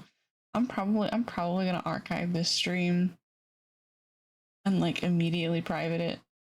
I'll export it and like it will never see the light of day again. So if you're watching this right now, be aware that this will probably something that nobody ever sees again, at least for the foreseeable future. So how does it feel being my exclusive viewers? Common, Spoon, Kali when he was here. Did anybody else pop in?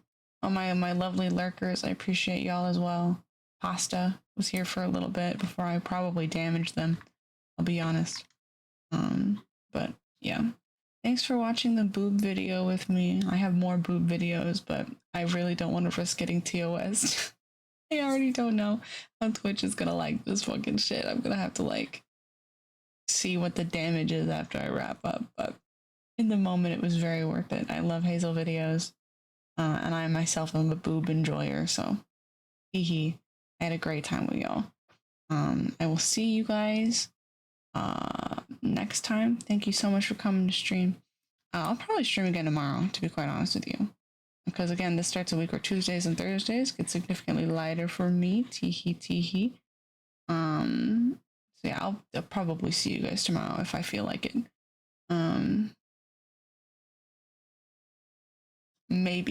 Maybe we'll get back to Zapper.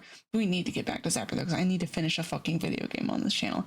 But all that is for future Pippi to decide. Thank you so much for coming to the stream. I appreciate it, and I will see you guys later. Bye bye bye bye bye bye bye bye bye bye bye bye bye bye bye bye bye bye bye.